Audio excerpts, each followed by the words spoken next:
ഇതുപോലെ ഈ ഒരു മോഹൻ സിത്താരങ്ങൾ ഈ പാട്ട് സുഖവാസത്തിലെ സിൽക്ക് സ്മിതയ്ക്ക് വേണ്ടി ഒരു പാട്ട് ചെയ്യുമ്പോൾ ആരുണ്ട് അത് കൂടുതൽ പാട്ടിനേക്കാൾ കൂടുതൽ എക്സ്പ്രഷൻസ് ആണ്. അപ്പോൾ എക്സ്പ്രഷൻസ് എന്ന് പറയുമ്പോൾ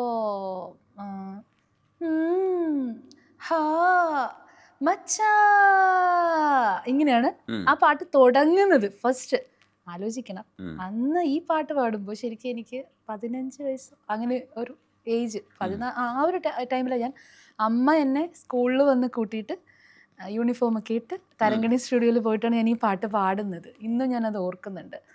അപ്പോൾ ബംഗാര ബംഗാര ബംഗാരയാടുമ്പോൾ രംഗോലിയാകും നീ മുന്നിൽ എന്നൊരു പാട്ടാണ്. അപ്പോൾ ചിച്ചിക്കിട്ട് കിട്ടി ചിക്ക് ചാ ചാ ചാ ചിച്ചിക്കിട്ട് കിട്ടി ചിക്ക് ചാ ചാ ചാ ഹാ ഈ സാധനം ഇങ്ങനെ കംപ്ലീറ്റ് ഇന്നത്തെ മാതിരി കട്ട് ചെയ്തിട്ടോ എഡിറ്റ് ചെയ്തിട്ടോ പിന്നെ ഒന്നും പാടുന്നതല്ല. അന്നത്തെ കാലഘട്ടം എന്ന് പറയുന്നത് കംപ്ലീറ്റ് ലൈവ് ഓർക്കസ്ട്ര പൊക്കോണ്ടിരിക്കുമ്പോൾ നമ്മൾ പാടണം, ആ ടൈമിൽ നമ്മൾ പാടണം. അങ്ങനെ ഒരു ഭാഗ്യം കിട്ടിയിട്ടുണ്ട്. ജോൺസൺ ഭയങ്കര ജോലിയാണ്, ടാസ്ക്കാണ്. ഒരാൾ തെറ്റിച്ചാൽ കംപ്ലീറ്റ് ഓർക്കസ്ട്രേഷൻ ചെയ്യുന്നവർ അതിൽ ഏതെങ്കിലും ഒരു ഇൻസ്ട്രുമെൻ്റ് തെറ്റിച്ചാൽ പോലും ആദ്യം മുതലേ തുടങ്ങണം. അത് ജോൺസൺ മാഷിൻ്റെയും രാജമണി സാറിൻ്റെയും ഒക്കെ പാട്ടുകൾ. അതുപോലെ എനിക്ക് പാടാൻ ട്രാക്കൊക്കെ പാടാൻ ഭാഗ്യം കിട്ടിയിട്ടുണ്ട്.